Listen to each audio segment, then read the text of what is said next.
I'm doing it. Testing, 1, 2, 3.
Good morning.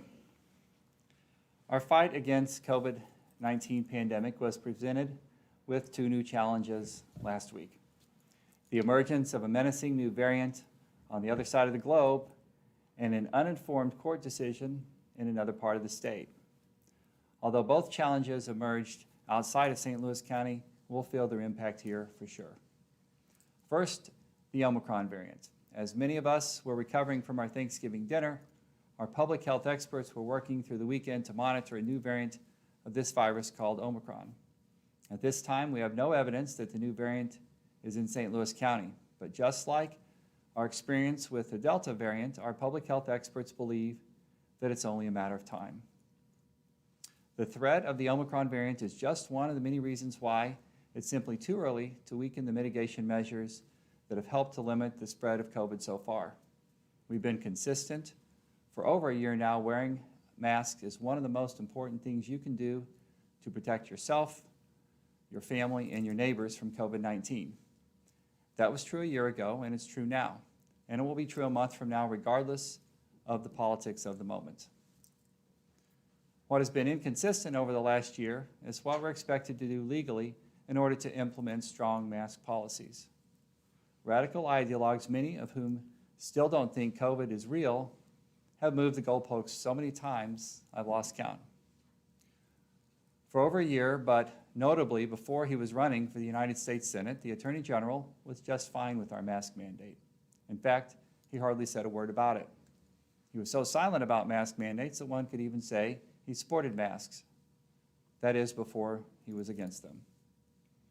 The COVID deniers are proud that they have set up legal obstacles to making it hard to implement strong COVID policies. The latest challenge came last week when an elected Republican judge, a politician who has to run for re-election in a rural, Trump-loving county, entered a ruling about masks in a friendly fire lawsuit between radical anti-maskers and the Attorney General. Even though St. Louis County was never a party in the case or even asked to provide its position, the judge purported to declare all of our public health orders invalid. And how a judge can do that will be for the lawyers and the bar to figure out, but we know it's a dangerous ruling.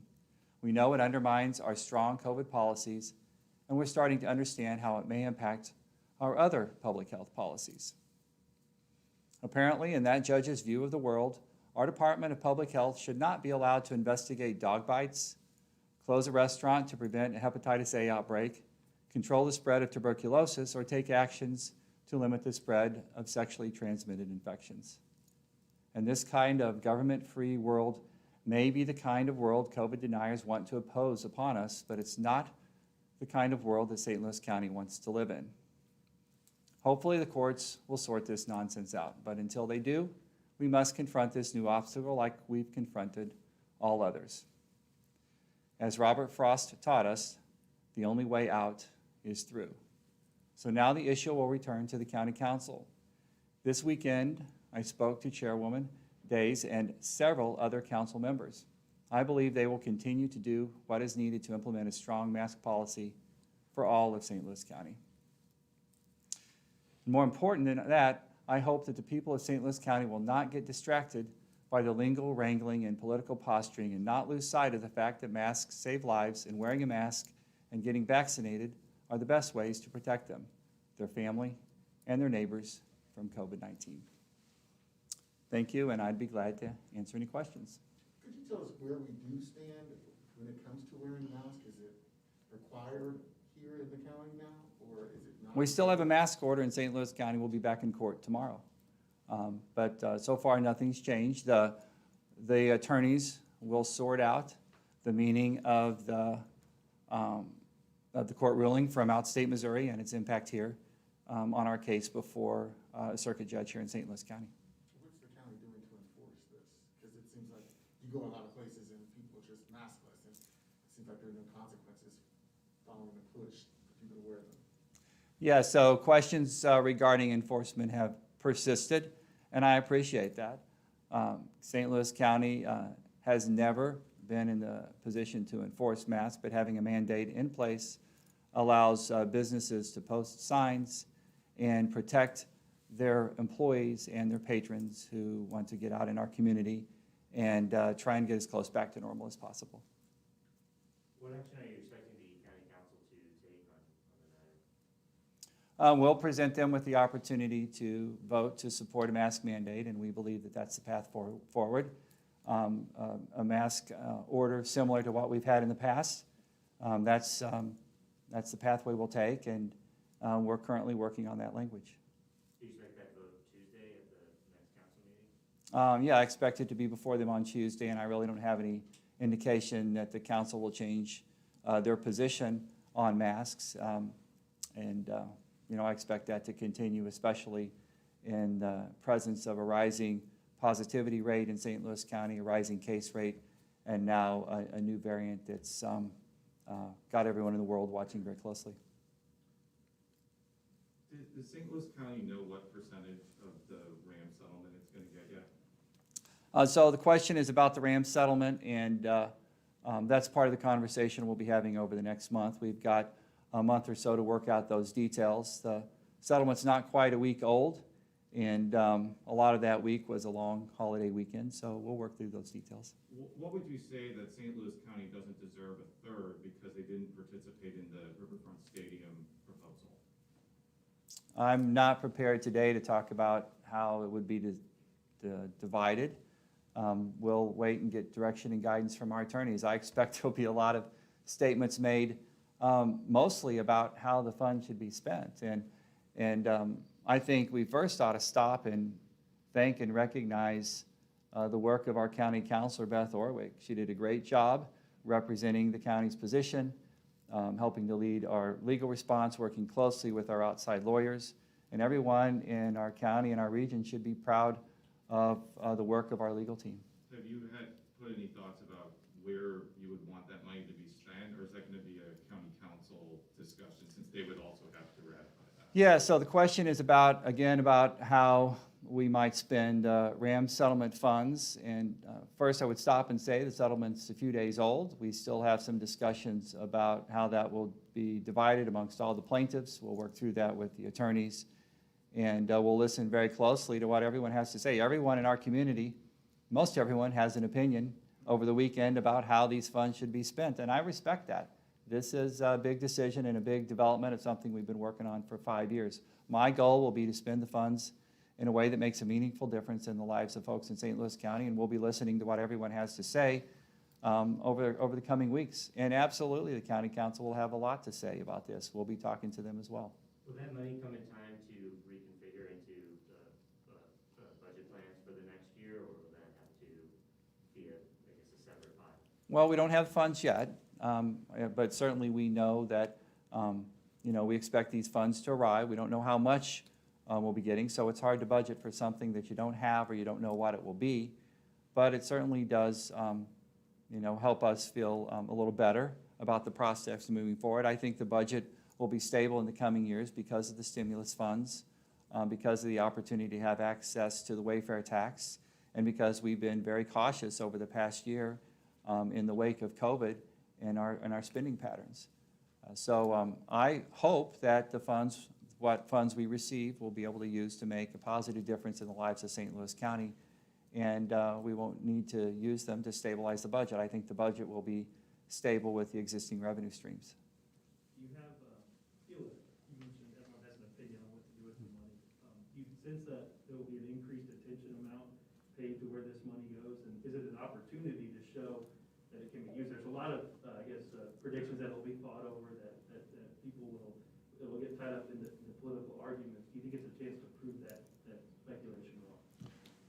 So the question I think is about how the funds will be divided, what that conversation will look like, and will it be a casualty of politics? I don't think so. All the parties in this settlement have a good working relationship, have a lot of respect for each other, and we'll find a path forward that's fair to all of the defendants and put this money to work in St. Louis County in a way that impacts people the most. It's way too early to say what that's going to be. We do have to listen a bit to what people have to say. There's a lot of good ideas in the community. We have to process those. And in St. Louis County, we have to have a conversation with our county council. And there's a lot of other important issues in front of them right now, so we have time to work through this. Some county and city residents wanted to see this continue to be pushed, and they're really itching for a trial. What do you say for people who are maybe, disappointed that it didn't get a settlement? So the question is, how do you respond to folks that are disappointed that we have a settlement? I would say that we, in St. Louis County, we've always followed the advice of our experts, whether it's public health or litigation. And the experts that were advising us, our county counselor's office and our outside legal counsel, advised us that this settlement was a good settlement for St. Louis County and St. Louis City, and we should accept it and move on. Will the county be doing the new variant as an old variant? Will they be implementing any new policies that limit the hours that businesses can operate or the times that people can move around? So the question is about the new variant, and is St. Louis County considering any other restrictions on businesses? And we're not. We believe that the path forward is continued vaccinations and continued wearing masks, and we don't have any indication that masks and vaccines won't protect us from this variant, as it does a pretty good job of protecting us from the existing COVID variants. So there's no foreseen? We are not considering any other restrictions on business capacity. And in fact, we have good partnerships with all business sectors in our community. We talk with them on a regular basis about how to keep their employees and their patrons safe. We're working with them very closely, and they're doing a good job of implementing our recommendations and recommending masks for their patrons and their employees. I want to go back to the Cole County ruling. It's an unusual situation because oftentimes when a Cole County judge rules on something, it gets appealed, and oftentimes it's not like the final say. But as you alluded to, Attorney General Schmidt has said he's not going to appeal. I don't know if the county can ask for an appeal since they weren't a party to the case. How does the county move forward legally when the Attorney General is not going to move through the appeals process? Well, the question is about the Cole County ruling and how it can impact us in St. Louis County. Our legal team is working through that. The ruling's not quite a week old, and they've had a long holiday weekend. They'll be meeting today and tomorrow to talk about our path forward. It's not good for St. Louis County. It undermines all of our public health orders, all of our protections, from hepatitis A in restaurants to people with tuberculosis and sexually transmitted diseases. It is certainly interesting that it was a friendly fire lawsuit with both sides of the lawsuit taking a position against masks and against public health orders. And it's certainly interesting that the defendant doesn't want to appeal. But we'll talk to our legal team about the best path forward and how to get this question litigated in a way that's rational, and currently that's not what's happening. For the vote that the council is being asked to take Tuesday, can you clarify, is that as a result of the Cole County ruling, or is this?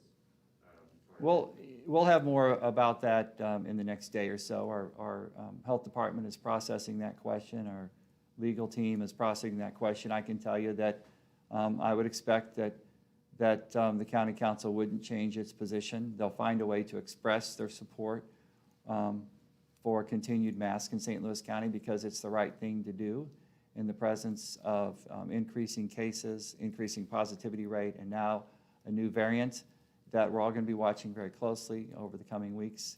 Keeping masks in St. Louis County is the right thing to do, and I would expect our county council to support that and to not change their position. Would that vote, I guess, reaffirm that there's what would it do? How long would the? So again, I don't have the details of what that will look like, but we should have them by this evening. At least we'll have some more idea about what that looks like. I would expect that we'll see a public health order that looks very, very similar to the one we have in place now, and that the council will take a position that's extraordinarily similar to what they've taken in the past, that they think masks are the right idea for St. Louis County, and people should wear them based on the advice of our public health experts, our health department, our health systems, and the pandemic task force. Anybody else? Okay, thank you.